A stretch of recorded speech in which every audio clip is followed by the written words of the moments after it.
제가 목사가 되어가지고 가장 부담되는 것이 한 가지가 있어요. 그것은 말씀을 전하는 거예요. 설교 시간이 제일 부담이 됩니다. 제가 전도사 때부터 지금까지 설교를 정말 많이 했습니다. 지금도 일주일에 수십 번을 하잖아요. 설교를 그렇게 하는데 거의 매일 말씀을 전하다시피 하면서 이렇게 살아가지만, 그러나 설교할 때마다 두근거리고요.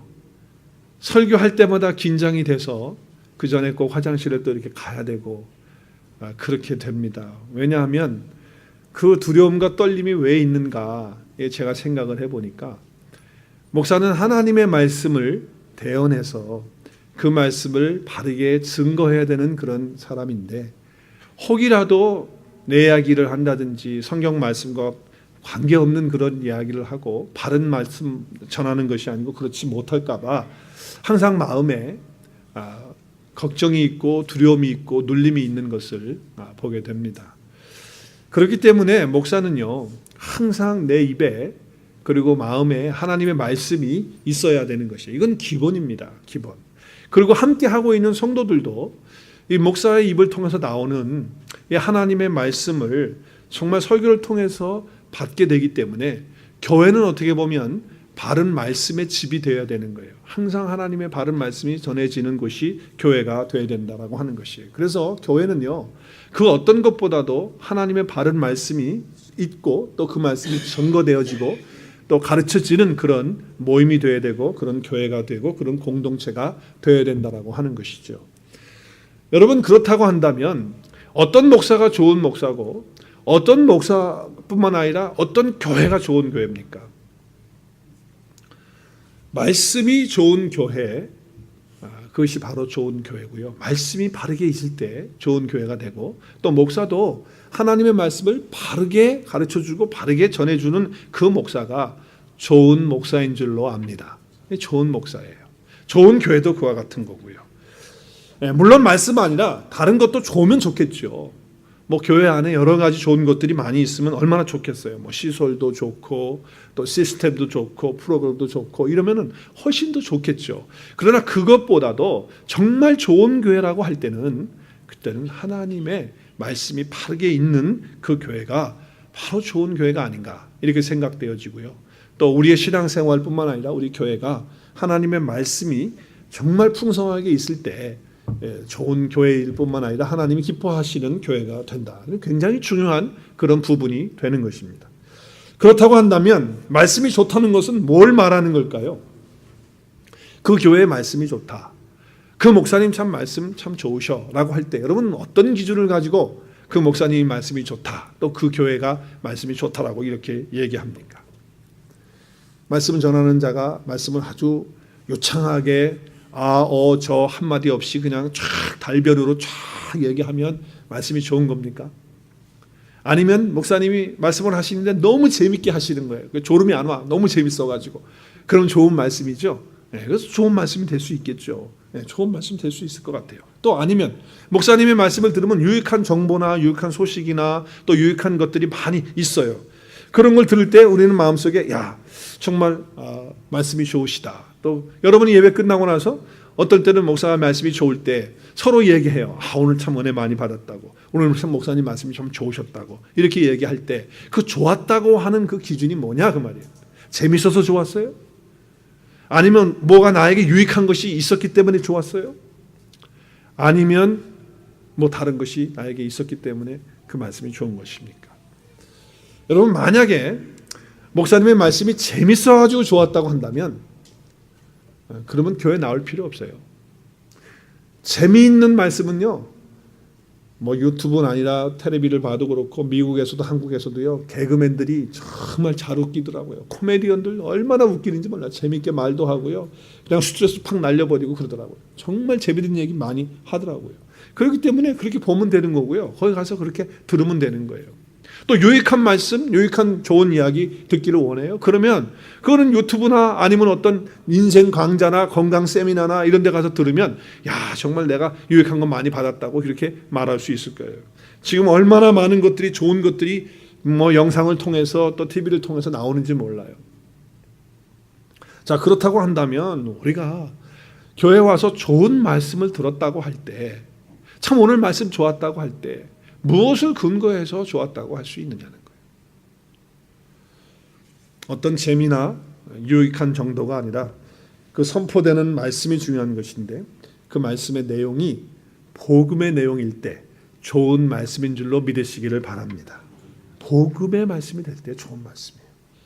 복음 자체가 선포되는 거예요. 세상의 어떤 윤리나 도덕이나 뭐 가르침이나 뭐 이런 것들도 선포될 수 있겠지만, 뭐 세상에 살아가는 지혜 이런 것들도 얘기할 수 있겠지만, 그런 것들은 명심보감에 보면 다 더 잘 나와 있어요. 더 잘 나와 있어요. 네, 그런 이야기가 아니라 우리가 바로 전하는 그 말씀이 예수 그리스도의 십자가의 피의 복음이 될 때 좋은 말씀이 되는 거예요. 피의 복음이 될 때. 그리고 정말 예수 그리스도께서 나를 사랑하셔서 내 죄 때문에 십자가에서 죽으시고, 그리고 부활하셔서 우리에게 영원한 생명을 주신 그 하나님의 그 은혜, 정말 예수님께서 나를 사랑하셔서 하나님의 아들이신 그분께서 이 땅에 오시고, 또 하나님은 그 아들까지 나를 위해서 내어주셔서 십자가에 못 박혀서 돌아가시길 정도까지 나를 사랑하시는 그런 메시지가 나올 때, 그런 복음의 내용이 우리 설교의 중심이 될 때, 그것이 바로 좋은 말씀이다, 오늘 말씀 좋았다라고 할 수 있어야 된다는 거예요. 여러분, 우리는 죄 가운데 있기 때문에 늘 죄를 지면서 살아갈 수 있고, 또 하나님 보시기에 합당하지 못한 그런 삶을 우리가 살 때도 있습니다. 그러할 때 우리가 살 수 있는 길이 뭡니까? 나의 힘으로는 도저히 구원받을 수 없고, 나의 의지로는 도저히 하나님 앞에 갈 수 없고 거룩하게 될 수도 없는 존재이기 때문에 예수 그리스도를 바라볼 때, 예수 그리스도를 의지할 때, 예수 그리스도를 믿을 때 그것이 가능하게 되기 때문에 우리는 예수 그리스도를 바라보는 그런 삶으로 나가야 된다는 거예요. 이게 단순한 메시지죠. 우리 주님을 바라보라는 거예요. 주님 말씀을 보라는 거예요. 주 예수 그리스도의 그 사랑을 보라는 거죠. 주님을 바라봐라. 영국의 유명한 설교자이시면서 영국을 영적 각성으로 일깨웠던 목사님이 계십니다. 유명하신 분이죠. 찰스 스펄전 목사님이십니다. 그분은 청교도의 가정에서, 경건한 가정이죠. 그 가정에서 출생을 해서 청교도식의 신앙 훈련을 받은 사람이에요. 그런데 성령으로 거듭남의 체험이 없었어요. 그러다 보니까 율법적인 그런 태도로 하나님의 말씀을 보게 되고, 또 거룩하게 살고 싶은 열정은 있었는데 그 거룩하게 살지 못하는 것 때문에, 그 죄의식이 자꾸 속에서 올라오는 것 때문에 갈등하게 되면서 하나님을 잘 모르는 그런 삶을 살았어요. 청교도의 가정에 태어났음에도 불구하고. 그래서 갈등을 하던 청년 시절 때 어느 시골 마을에 자기가 갈 일이 있어서 가게 되었는데, 그날 비가 억수같이 오는 날이었어요. 그런데 자기는 청교도의 가정에 태어났기 때문에 주일날과 수요일날과 이렇게 예배 드리는 것이 습관이 되어서, 그날도 수요일날 예배를 드리기 위해서, 수요일이었기 때문에 교회를 가려고 교회를 찾았어요. 그랬더니 그 시골의 한 마을의 구석에 교회가 하나 있는 거예요. 자그마한 교회가. 근데 비가 많이 왔어요. 그럼에도 불구하고 그 비를 다 맞으면서 교회를 가서 예배드리겠다고 가서 뒷자리에 앉았습니다. 그런데 그날 비가 그렇게 많이 왔기 때문에 그 교회 성도들도 많이 안 나오신 거예요. 몇 분 안 앉아 계시는 거예요. 그리고 또 누가 안 왔냐면 목사님도 안 오셨어요, 교회. 그러니까 왜 그러냐면 그 당시에, 지금 우리 한국 교회 옛날에도 그랬지만은 목사님들이 귀에서 없어서 그냥 평신도들이 이렇게 하다가 주일날이나 수요일날이 되면, 그러면 목사님들이 순회를 하면서 한 교회 5개에서 10개 사이를 다니시면서 그렇게 복음을 전하고 말씀을 전했어요. 그런데 그날도 비가 너무 많이 오니까 목사님이 그 교회를 방문을 해서 예배를 드려야 되는데 못 가신 거예요. 그래서 참석을 못 하셨어요. 자, 그러니까 누군가가 예배를 인도하고 말씀을 전해야 되잖아요. 근데 뭐 교역자가 없으니까 평신도가 해야죠. 그래서 그 교회에 열심히 다니고 있는 한 분이 나와서 하나님 말씀을 전하는데, 그분은 누구냐면 그 동네에서 조그만한 구두방을 하면서 구두 수선을 하는 구두 가게의 주인이에요. 아저씨예요. 그 아저씨가 올라와서 하나님의 말씀을 전해야 되는데, 사실 목사님이 미리 안 오신다고 그랬으면 조금이라도 준비될 텐데 그런 게 없었잖아요. 구두만 만지다가 왔는데 무슨 말씀을 전할까 고민을 하다가 또 뭐 그냥 하나님께서 주시는 말씀을 가지고 계속 반복해서 얘기를 했어요. 그 얘기가 뭐냐면, 우리 하나님을 바라보십시다. 우리 주님을 바라보십시다. 우리 신앙생활에서 다른 것 없습니다. 우리 주님만을 바라보시면서 나가야 됩니다. 이렇게 얘기를 계속 하는 거예요. 그러다 우리 신앙생활 잘합시다. 또 이렇게 얘기하다가 그러기 위해서는 우리 하나님 바라보십시다. 이렇게 얘기하는 거예요. 준비가 잘 안 됐으니까 계속 하나님만 바라봐라, 주님만 바라봐라 이렇게 얘기를 하는데 저 뒤에 앉아있는 찰스 스펄전 목사님이 이렇게 앉아서 듣고 있는 거예요. 그런데 갑자기 이 구두 수성공 아저씨께서 그 찰스 스펄전을 앉아있는 그 청년을 향해서 손을 탁 내밀면서 큰 소리로 젊은이요, 왜 하나님을 바라보지 않으십니까? 지금 예수 그리스도를 바라보십시오. 바라보시면 구원이 당신의 것이 될 것입니다. 그리고 하나님이 함께 하실 것입니다. 이렇게 그분을 향해서, 교인이 몇 명 안 되니까 그렇게 얘기하는 거예요. 그때 스펄전 목사님이요, 주 예수 그리스도를 바라보십시오. 청년이요, 왜 예수 그리스도를 바라보지 않습니까? 그분을 바라보십시오라고 하는 그 메시지에 뒤집어진 거예요. 성령께서 그 시간에 역사하신 거예요. 그리고 거듭나는 체험을 하게 되는 거예요. 그리고 내 노력으로, 나의 어떤 힘으로 내가 거룩하게 될 수 없고 하나님 앞에 갈 수 없다는 것을 깨닫고 하나님 앞에 무릎을 꿇고 예수 그리스도를 바라보는 그 삶으로 자기의 삶을 굴복하고 하나님 앞에 나오게 되는 그런 축복을 받게 된 거죠. 그래서 거듭나는 하나님의 사람이 되고 나중에 신학을 공부하고 목사가 돼서 유명한 설교자가 되고 목회자가 돼서 영국을 부흥케 만드는 그런 하나님의 사람으로 쓰임받는 사람이 되었다고 하는 것입니다. 여러분, 정말 중요한 건 메시지예요. 그 메시지 가운데 가장 중요한 메시지는 뭡니까? 예수 그리스도를 바라보라는 거예요. 예수 그리스도가 복음이라는 거예요. 딴 얘기할 거 없다는 거예요. 정말 하나님의 그 사랑과 그 은혜가 우리 그 말씀 가운데 선포되어지고 나타나게 될 때에 그때 그것이 좋은 말씀인 줄로 믿으시기를 바랍니다. 그게 좋은 말씀이에요. 자, 오늘 사도 바울은 그레데 섬이라고 하는 데서 목회를 하고 있는 믿음의 아들과 같은 디도에게 편지를 하는 내용이 오늘 디도서의 말씀입니다. 디도서는 오늘 2장 1절에서 10절까지 말씀을 봤는데 지금 사도 바울도 좋은 말씀에 대해서 얘기를 하면서 뭐가 좋은 말씀인지 아니야, 뭐가 좋은 교훈인 줄 아니냐, 그러면서 오늘 2장 10절에서 이렇게 얘기를 하고 있습니다. 2장 10절에 훔치지 말고 오히려 모든 참된 신실성을 나타나게 하라. 이는 범사에 우리 구주 하나님의 교훈이라고 말하고 있어요. 하나님의 교훈. 자, 좋은 말씀은 뭐냐? 좋은 말씀은 교훈이라는 거예요. 근데 그 교훈이 무슨 교훈이냐? 하나님의 교훈이라는 거예요. 근데 하나님의 교훈이 아니고 또 그 앞에 뭐가 붙어요? 구주가 붙어요. 구주. 우리 구주 하나님에 대한 그런 교훈이라는 거예요. 하나님께서 나를 향해서 베풀어 주신 그 구원의 역사에 대한 그 말씀, 그 구주가 되시는 예수 그리스도의 그 말씀, 그 말씀이 바로 좋은 말씀이 된다라고 하는 것이죠. 자, 그렇다고 한다면 이 좋은 말씀이, 이 하나님의 교훈이 있는 것은 참 좋은 교회가 되는 거고 좋은 성도가 되는 거예요. 근데 거기서 머무르지 말고 정말 좋은 말씀이 우리 가운데 왔다면, 그 구주 하나님의 교훈의 말씀이 내 가운데 있다고 한다면 거기서 끝나는 것이 아니고 그 말씀을, 그 교훈을 우리의 삶 속에서 빛나게 해야 한다라고 하는 것이에요. 그래야지만 그게 진짜 좋은 말씀이 되는 거고, 그런 교회는 정말 좋은 교회고, 그런 성도는 정말 좋은 성도가 되는 거예요. 자, 그렇다고 한다면 말씀이 빛난다고 하면 그 빛난다라고 하는 뜻이 뭐냐면, 빛난다. 무엇을 빛나게 하냐? 말씀을 빛나게 한다는데 그 말씀을 빛나게 한다라고 하는 것이 뭐냐? 뭐 화려한 말을 하는 것이냐? 아니면 무슨 뭐 홍보를 해가지고서 뭐 빛나게 하는 것이냐? 아니에요. 하나님의 말씀이 빛나는 것은 무엇을 통해서 빛나게 할 수 있느냐? 성도들의 삶을 통해서 빛나게 되어지는 거예요. 그 말씀을 받는 자들의 삶이 그 말씀을 받아가지고 그 말씀을 빛낼 수 있는 것, 그것밖에 없다는 거예요. 어떻게 하나님의 교훈의 말씀이 빛날 수 있습니까? 그것은 그 말씀을 받은 성도들이 나가서 그 말씀을 빛나게 할 수 있다라고 하는 것이에요. 어떤 교회에서는 아주 강력한 메시지가 선포되고, 그리고 목사님이 강대상에서 정말 핏대로 올려가면서 말씀을 전하고 예수 그리스도의 복음을 선포하는데 그것뿐이 없는 거예요. 성도들이 그 말씀을 받았는데 받으면서 고개를 끄덕거리면서 그래 맞아요. 그 속으로 할렐루야 아멘 아멘 그렇게 했는데 거기서 은혜 받았다고 그러고 끝나. 그러면 그거는 좋은 교회가 될 수 없는 거죠. 정말 그 말씀이 내 속에 왔다고 한다면, 그 교훈을 내가 받았다고 한다면, 내 삶 속에서 그 말씀이 빛나게 해서 정말 변화된 삶을 통해서, 새로워지는 삶을 통해서 그 받은 말씀이 빛나게 하는 것은 바로 나의 몫이라는 거예요. 그리고 성도가 해야 되는 그런 몫이라는 것을 말씀하고 있는 거예요. 여러분, 구주 하나님의 교훈의 그 말씀을 바르게 전하는 사람은 목사이기 때문에 그것이 목사의 몫입니다.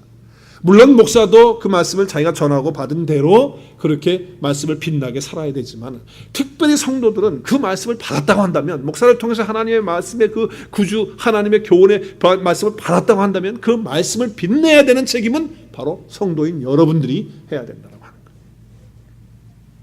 자, 여기서 빛난다라고 한다는 것을 제가 이렇게 찾아보니까, 영어 성경과 또 헬라어 성경을 이렇게 찾아보니까 이 빛난다라고 하는 단어가 코스모신이라고 하는 단어를 쓰고 있어요. 동사로는 코스메오라고 하는 단어를 쓰고 있는데, 이 단어의 뜻은 이래요. 정돈한다, 정렬해 놓는다, 장식하다, 꾸미다, 존경하다, 이런 의미들이 있어요. 근데 여기는 빛나게 하다라는 말이 없잖아요. 그렇죠? 근데 우리 한국말 성경은 이렇게 빛나게 한다라고 그렇게 이야기를 하고 있어요. 그래서 모든 영어 성경에도 찾아보니까 뭐 킹 제임스나 NIV나 NSB나 이거 다 찾아보니까 거기도 이와 같은 번역으로 했지, 샤이닝한다, 빛난다라고 하는 그런 용어를, 단어를 쓰지를 않고 있어요. 그래서 결국은 존경받을 만하고, 또 NIV에서는 attractive하다고, 그러니까 그게 매력적이다라고 이렇게 얘기를 하고 있어요. 그런 단어를 쓰고 있어요. 그러니까 우리가 결국 하나님의 말씀을 빛낸다라고 한다는 것은 내가 하나님의 말씀 가운데서 아주 그냥 똑바르게 정돈되어지는 그런 삶의 모습을 통해서 나타날 수 있고요. 또 하나님의 말씀이 우리 삶 속에서 장식이 돼가지고 아름답게 보여지는, 그리고 정말 존경받을 만한, 그리고 또 매력적인 그런 것이 되어야 되는 거예요. 그래서 우리가 삶을 살아가는 동안에 사람들이 우리를 보면서, 야, 저 사람 참 매력적이다 말이죠. 온누리교회를 나가는데 저 사람 하나님의 말씀을 늘 배우고 살고 있고 듣고 살고 있는데, 야, 정말 뭔가가 달라. 좀 끌리는 데가 있어. 그리고 삶이 아주 바르게 정리정돈이 잘 돼 있어. 이렇게 느껴지고 이렇게 보여지는 것이 바로 뭐예요? 하나님의 말씀을 빛나게 해 주는 거라는 거예요. 자, 그렇다고 한다면 이렇게 빛나게 하는 것이 어떤 것일까요? 오늘 디도서 2장 1절에서 10절까지의 말씀을 통해서 보면 크게 두 가지로 나눌 수 있어요. 성도들의 삶을 크게 두 가지로 나누는데, 성도들은 교회 안에서의 성도들의 삶이 있고, 또 성도들은 교회 밖에서의 삶이 있다는 거예요. 그래서 1장 1절에서 8절까지는 성도들 간에 함께 교회 안에서 말씀을 빛내게 해야 된다는 거예요. 성도들끼리 하나님의 말씀이 빛나게 만들어 가야 된다는 거예요. 그리고 세상에 나가서 하나님을 알지 못하는 그런 사람들에게도 이 하나님의 말씀이 빛나도록 그렇게 해야 된다. 그래서 두 군데를 얘기해요. 하나는 교회 안에서 하나님의 말씀을 빛내야 되고, 두 번째는 세상 밖에서 하나님의 말씀을 빛내는 삶을 살아야 된다라고 하는 거예요. 자, 그래서 오늘 보세요. 교회 안에서는 순서를 이렇게 말하고 있어요. 2절부터 보면 이렇게 얘기하죠. 나이 많은 사람들, 늙은 남자를 이렇게 하니까 기분이 좀 안 좋아. 늙다라고 하니 기분이 안 좋잖아요. 늙은 남자. 나이 많으신 남자분들 이렇게 번역하면 좋을 텐데, 나이 많은 남자들부터 시작해서 나이 많은 여자들, 그리고 젊은 여자들, 그리고 젊은 남자들, 이렇게 흘러가고 있어요. 이걸 보면 사도 바울이 성령의 감동을 통해서 하나님의 말씀을 기록할 때 이렇게 순서를 하고 있다라고 할 때는 무슨 메시지가 있지 않을까? 근데 저는 이렇게 생각해 봤어요. 하나님의 공동체는 모든 것이 위에서부터 아래로 흘러간다라고 하는 것이에요. 위에서부터 아래로 흘러간다. 이 순서를 통해서 한다. 그래서 나이 많은 남자부터 시작해서 여자, 그리고 젊은이들, 이렇게 위치를 하고 있다라고 하는 거예요. 우리가 하나님의 자녀라고 하는 면에 있어서는 뭐 남자나 여자나 다 동등하잖아요. 나이 많으신 분들이나 나이 적으신 분들 무슨 관계가 있어요? 다 동등한 거예요. 그러나 나이가 그에게 주어진 하나의 역할이 된다라고 하는 그 사실을 설명해 주고 있는 거예요. 어떻게 보면 job description이에요. 나이가 많은 사람들은 이만큼의 일들을 해서 말씀을 빛내줘서 뒤에 따라오는 사람들이 그것을 보고 함께 갈 수 있도록 그렇게 해줘야 돼요. 그러니까 여러분, 나이는요, 그냥 뭐 나이가 먹었다라고 이렇게 보시는 것보다도 하나님께서 나에게 나이를 이렇게 먹게 하실 때는 하나님께서 또 하시고자 하는 어떤 메시지가 있다. 이만큼 내가 나이가 먹었다면 그만큼의 리더십이 나에게 더 부여해져 있다라고 하는 것, 내가 그 역할을 감당해야 된다라고 하는 것, 이것을 알아야 된다는 거예요. 그러니까 여러분, 리더십은 이 나이에서도 나오는 거예요. 나이 어린 사람들이 다 보고 따라오잖아요. 그러니까 나이를 드신 분들은 그만큼 더 영적 리더십의 높이가 더 있다라고 하는 거예요. 그만큼 책임이 더 있다라고 하는 것을 지금 말하고 있는 거예요. 그러니까 그냥 존중받으려고만 하지 마시고, 그냥 뭐 이렇게 대접만 받으려고 그러지 말고, 뭐 좀 그렇게 안 하면 말이죠, 속으로 괘씸한 것들 이렇게 생각하지 마시고, 요즘 젊은 것들은 말이야 막 이렇게만 하지 마시고, 내가 그만한 나이가 있다라고 하는 것은 그만큼의 책임이 있고 그만큼의 리더십이 있기 때문에 내가 더 올바로 말씀대로 살아서 그 말씀을 내 뒤를 따라오는 내 후배들에게 빛나게 해줘야 된다라고 하는 책임이 더 있다는 것을 믿으실 수 있기를 바랍니다. 다 조용하시네요. 우리 속담에 이런 얘기가 있어요. 두 가지 속담이 있죠. 이런 말이 있어요. 나이값을 해라라고 하는 그런 얘기가 있고, 또 윗물이 맑아야 아랫물도 맑다라고 하는 거예요. 상당히 성경적이고 영적인 것입니다. 여러분, 영적인 공동체는요, 이 교회는요, 항상 위에서 아래로 흐르게 돼 있어요. 육신의 나이는 뭐 많이 드셨는데 영적으로 전혀 성숙이 안 돼 있다고 한다면 이게 참 곤란한 거예요. 그러니까 나이가 여러분 드시는 것만큼 영적인 것이나 또 정신적인 것이나 마음적인 것이 이게 정말 이렇게 성숙하고 풍성해지는, 그래서 하나님의 말씀이 들어왔을 때 나이 드신 우리 어르신분들이 정말 말씀의 빛을 누구보다도 더 잘 나타내는 그런 은혜가 우리 오늘의 교회 가운데 있기를 주의 이름으로 축원합니다. 우리 나이 많으신 분들, 우리 어르신분들 그렇게 되어지는 역사가 있기를 바라고, 또 그런 은혜와 도전을 받으시는 그런 은혜가 있기를 바라요. 우리 잠언 16장 31절 말씀에 보면요, 제가 성경은 세 가지 번역을 같은 말씀을 했는데, 백발은 영광의 멸류관이라고 그랬어요. 그리고 공의로운 길에서 얻는다. 현대 성경에는 오래 살아서 쇳머리는 자랑스러운 월계관이다. 근데 올바르게 살아야 칭송받는다는 거예요. 그래서 그걸 갖다가 우리 말에서는 이렇게 말하고 있어요. 함께 읽겠습니다. 시작. 옳은 길을 걸어왔다면 흰머리는 영광의 멸류관이 될 것이다. 믿으십니까? 내가 정말 하나님의 말씀 안에서 말씀대로 말씀을 빛나게 하는 그 옳은 길을 걸어가는 것, 말씀을 빛나게 하는 그런 삶을 살았다면 내 나이는, 내 흰머리는 영광의 멸류관이 되는 거예요. 우리 어르신분들 정말 영적으로 더 충만하시고, 나이가 들어갈수록, 육신의 나이가 들어갈수록 영적인 나이도 성숙해지셔서 정말 하나님 앞에서 멸류관이 되어지고, 또 많은 사람들 앞에서 그 말씀의 빛을 찬란하게 비추시는 그런 우리 어르신분들 다 될 수 있기를 다시 한번 주님의 이름으로 축복합니다. 자, 두 번째로는 오늘 이 말씀에서 여자가 나오고 남자가 나오고 이제 이렇게 되잖아요. 여자가 나오고 남자가 나오고. 그런데 여자는 주로 하나님께서 안에서 일하도록 그렇게 창조를 하셨고, 남자는 바깥에서 일하도록 그렇게 창조하신 것이 창조의 원리예요. 그래서 우리 한국 사람들은 참 성경적인 원리를 가지고 용어를 쓴다라고 하는 느낌을 가져요. 종종 우리 자기 아내를 가리켜서, 자기 부인을 가리켜서 뭐라고 얘기하냐면 제 안사람입니다 그래요. 상당히 성경적이고 좋은 거예요. 그리고 남편은 뭐라고 그러죠? 네, 제 바깥 양말입니다 이렇게 이야기를 할 때가 있어요. 근데 사실 성경의 원리를 보면 맞아요.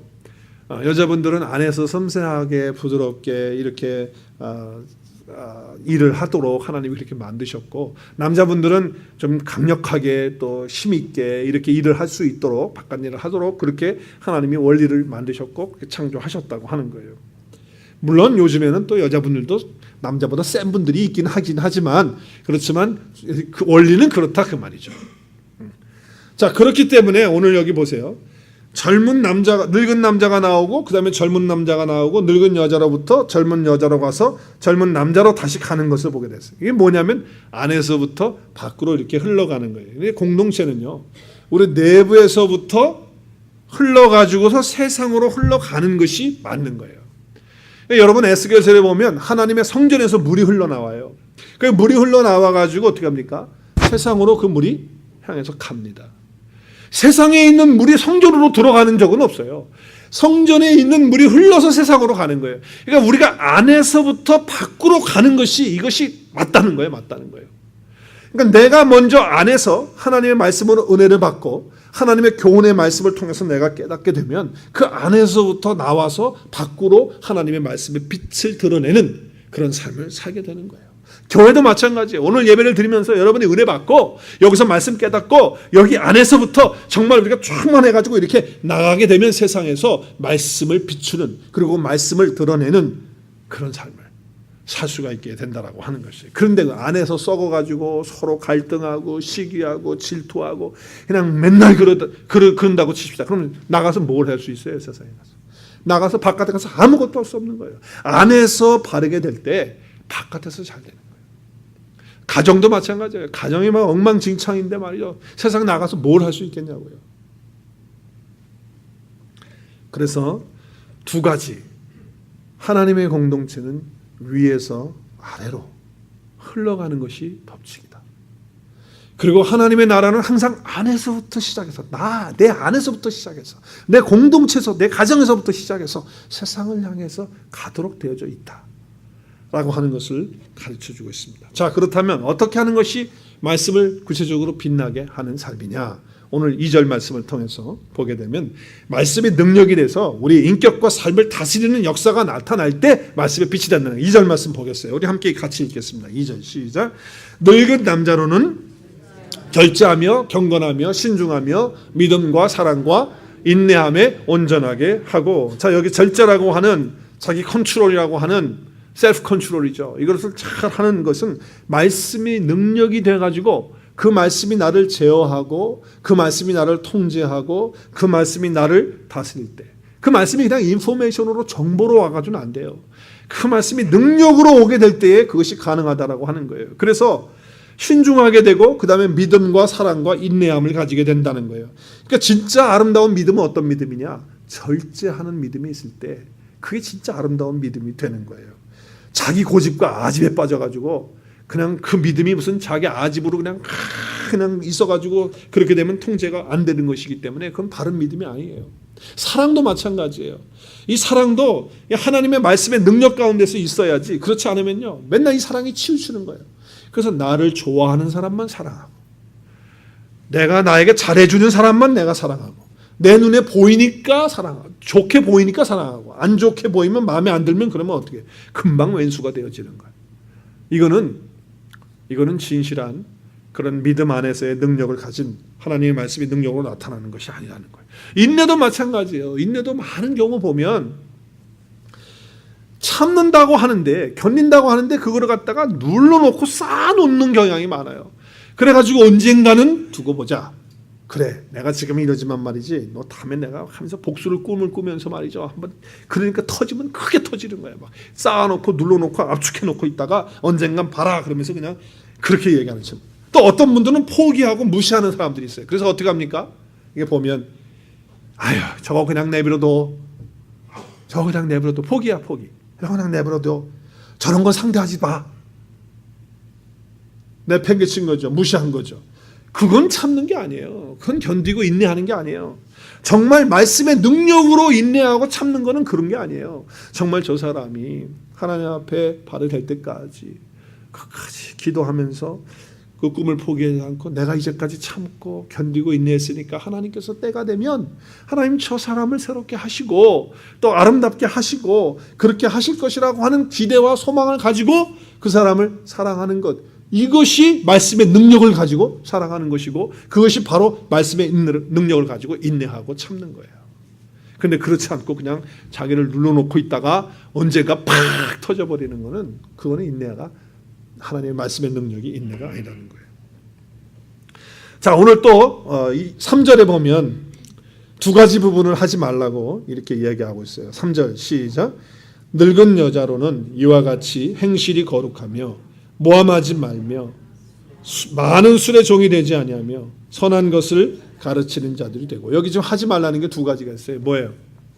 모함하지 말라는 거예요. 여러분, 모함하지 말라는 건 가십하지 말라는 거예요. 가십하지 말라. 가십이 뭐예요? 그 사람 없는 데서 그 사람 씹는 거예요. 쉽게 말하면 껌을 씹는 게 아니고 그 사람을 씹는 거예요. 그것도 그 사람 없는 데서 헐뜯고 비방하고, 물론 그 사람이 잘못한 것도 있겠지. 근데 거기다가 자기 생각까지 넣어가지고 이렇게 막 씹는 재미가 보통이 아니거든요. 저도 조금은 해봐서 알아요. 그 씹는 맛이 대단하다. 근데 그 유혹에 넘어가는 거예요. 다 거의 다 넘어가요. 거의 다. 그 왜 넘어갈까요? 그건 우리 안에 죄성이 있기 때문에. 죄의 본능이 그래요. 죄의 본능이. 다른 사람 없는 데서 서로 그냥 이렇게 하는 게 그게 죄의 본능이야.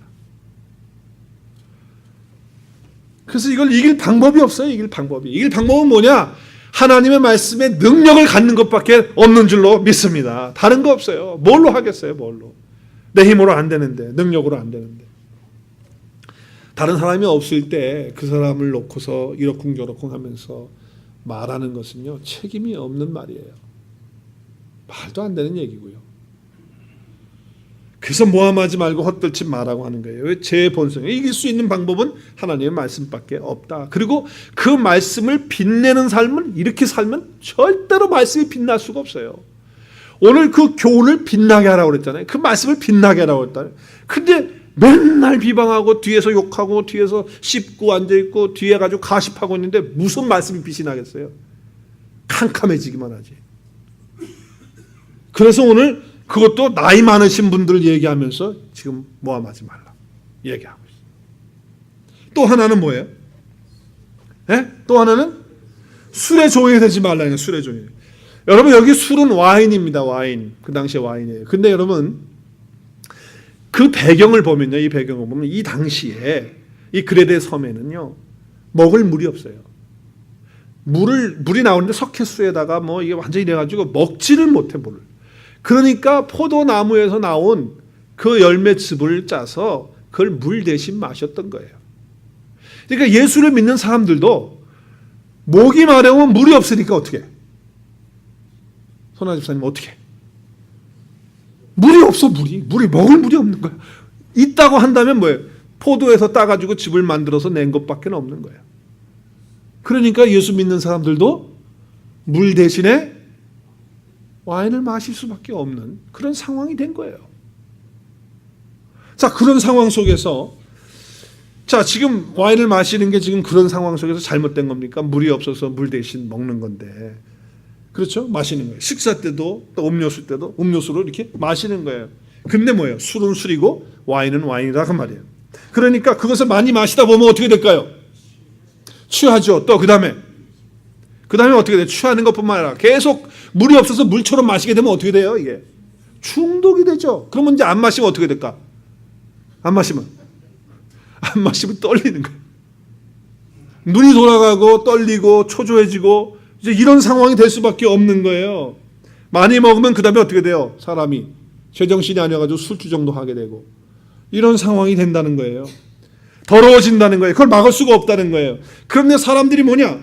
아니, 물 대신 마시는 이런 것인데 그러면 방탕하게 되고 망가지게 되고 그리고 중독돼서 물 대신 마시는 거니까 사람들이 이렇게처럼 떨리고 막 안 마시면 막 이상해지고 그럴 텐데, 이런 상황 속에서 예수 믿는 사람들을 보면, 하나님의 말씀을 마음에 담고 있는 사람들을 보면 그걸 와인은 안 마실 수 없고 물 대신 마시고 있는데 그들은 중독되지 않고 그것 때문에 망가지지 않고 술 주정하지도 않고, 그리고 그것을 잘 컨트롤해서 그것을 이겨나가는 그 능력과 파워가 저 사람들은 어디에서 나오는 걸까 하면서 매력을 느끼는 거예요. 그래서 보는 거예요. 그럴 때 하나님의 말씀이 빛이 나는 줄로 믿으시기를 바랍니다. 그러니까 하나님의 사람들은요, 말씀을 통해서 와인 때문에 임박이지 않고 술에 종이 되지 않고 술이 다스리는 인생 되지 않고, 그 당시에 담배가 있었다면 담배도 마찬가지겠죠. 막 그 담배를 피우고 되는데 그 중독돼가서 안 피우면 막 입이 마르고 안 피우면 막 손이 떨리고 안 피우면 막 뭔가 안 되는 것 같고, 그래서 피워야 되는, 그래서 중독되어 있고 끌려가는 것 같은데, 아니 저 사람들은 저렇게 그걸 안 해도 저렇게 아름답게 사는 삶이 대체 뭘까? 말씀의 파워고 말씀의 능력이 거기서 나타나는 거죠. 그럴 때 하나님의 말씀은, 하나님의 교훈은 빛이 나는 줄로 믿습니다. 빛이 거기서 나는 거예요. 임박이지 않는 거예요. 감각에 거기에 얽매여가지고 그 세상의 쾌락에 의해가지고 그냥 어떤 습관, 잘못된 습관에 의해가지고 임박해 있지 않는 거예요. 그럴 때 세상에 있는 사람들이나 교회 안에 있는 사람들이 그 모습을 보면, 야, 하나님의 말씀은 능력이 있구나. 하나님의 말씀은 정말 살아있구나. 그러면서 하나님의 말씀이 찬란하게 빛나는 삶이 된다라고 하는 거죠. 당신이나 나나 똑같은 세상을 살아가는데, 똑같이 돈 벌고 살아가는데 어떻게 그렇게 돈에 매이지 않고 사느냐? 아니, 이렇게 맛있는 술과 와인이 있는데 거기에 어떻게 빠지지 않을 수 있느냐? 이런 것을 볼 때 하나님의 말씀이 빛이 나는 거예요. 똑같아 봐요. 무슨 말씀에 빛이 나는 거예요? 저 사람 성경책 갖고 다니고 교회는 맨날 다니는데 저거나 나랑 뭐 달라? 이런 무슨 말씀에 빛이 나겠어? 전도는 하나님의 말씀을 빛나게 하면 저절로 될 줄로 믿습니다. 하나님 말씀 빛나게 하면요, 전도는 저절로 되는 거예요. 거기서부터 시작되어지는 거예요. 정말 그 와인 앞에서, 또 그 감각 앞에서, 그 돈 앞에서, 그 담배 앞에서 중독되지 않고, 그 앞에 넘어가지 않고, 종되지 않고, 거기에 끌려가지 않고 말씀에 의해서 승리하는 그 본보기를 보일 때, 야, 정말 하나님의 말씀이 찬란하게 빛나는 그런 삶이 되는 거예요. 자, 그리고 오늘 젊은 여자들과 젊은 남자들에 대한 얘기를 하고 있어요. 어떻게 할 때 젊은 남자들과 젊은 여자들이 빛나게 할 수 있느냐? 말씀을 어떻게 빛나게 할 수 있어요? 오늘 젊은 여자들 먼저 보게요. 4절에서 5절 먼저 보죠. 자, 젊은 여자들이 이렇게 살면 말씀에 빛이 난대요. 자, 4절 시작. 젊은 여자들을 교훈하되 그 남편과 자녀들을 어떻게 하라고요? 사랑하고, 남편과 자녀를 사랑하고, 그 다음에 신중하고 순전하며, 그 다음에 뭐래요? 야, 남자들 좋아하는 거네, 그죠? 집안일을 잘하며, 그 다음에 선하며, 또 야, 오늘 남자들 너무 신난다, 그렇죠? 자기 남편에게 복종하는 거. 그러면 어떻게 된다고요? 그러면 하나님의 말씀이 비방을 받지 않는다는 게 뭐예요? 하나님의 말씀이 빛이 나는다. 그러니까 젊은 여자들 어떻게 해야 돼요? 하나님이 우리에게 주신 자녀들을 잘 케어하고, 또 남편도 잘 돌봐주세요. 남편들 철들면 죽을 날 다 되오니까 그렇게 아시고 철들기 전에 사랑해 주시고 아껴주시고 그렇게 하세요. 그리고 어떻게 하라고요? 집안일을 어떻게 다 팽개치고 사는 게 아니고, 집안일을, 아까도 안사람이라고 그랬잖아요. 집안일을 잘 하고, 그리고 남편에게 복종하라. 아이고, 복종하라. 남녀 평등이에요. 남녀 평등. 다 남녀 평등이에요. 여권이 신장돼서 여성 상위 시대가 된 지 오래됐어요. 네.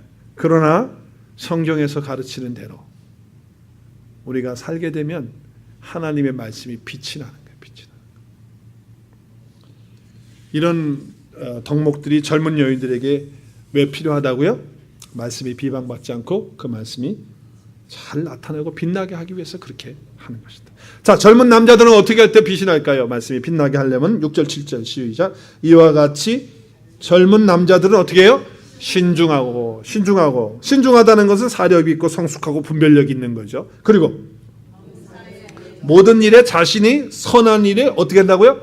본을 보여야 돼. 본을 보여야 되고, 그리고 하나님의 말씀이 혼합되거나 또 섞이거나 아니면 부패되지 않도록 그렇게 잘 해야 되고, 그리고 단정한 삶을 살아야 된다. 변질되지 않고 깨끗한 삶을 살아야 돼요.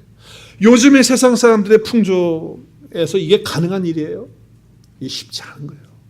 젊은 남자들이 이렇게 살기 쉽지 않은 거예요. 그러나 이렇게 살 때에 하나님의 말씀이 세상에서 빛이 나는 줄 믿습니다. 가정에서는 더 어렵죠. 교회에서도 어렵고. 그러나 그 말씀대로 살아갈 때 그렇다는 거예요. 그리고 8절에서는 우리를 대적하는 자들에게 대해서도 우리가 부끄러움을 당하지 않도록 하기 위해서 우리가 이렇게 살아야 된다라고 말씀하고 있어요. 자, 여러분, 우리가 하나님의 교훈을 빛나게 하라. 오늘 설교 제목이고 오늘 우리에게 주시는 말씀입니다. 하나님의 말씀을 내가 받았다면 그 말씀이 내 삶 속에서 그 말씀이 빛이 날 수 있도록 내가 나이가 들면 들수록, 또 젊으면 젊을수록, 또 내가 나이에 처해 있던 어떤 나이에 처해 있든지 간에 관계없이, 또 내가 어떤 상황에 있든지 관계없이 그 상황에서 또 우리가 정말 이 교회에서 주일마다 또 매일 집회 때마다 예배 때마다 모임 때마다 선포되어지는 좋은 말씀, 그것은 복음의 말씀인데 예수 그리스도를 바라보는 것인데 정말 그것이 선포되어지는 그런 제단이 되고, 또 그 말씀을 받는 성도들은 세상 가운데서 그 말씀을 빛나게 하는 그런 능력을 가지고 살아가는 저와 여러분이 될 수 있었으면 참 좋겠습니다. 오늘 하나님의 그 말씀의 교훈을 빛나게 하라. 이것이 오늘 우리가 하나님으로부터 받은 말씀이고 또 우리가 받은 사명이라고 하는 사실을 기억하시면서 이런 꿈을 꾸시고 복음을 전파하시면서 우리 삶 가운데서 하나님의 말씀을 이곳저곳에서 빛나게 하는 저와 여러분이 되고 우리 온누리 교회 될 수 있기를 주의 이름으로 축원합니다.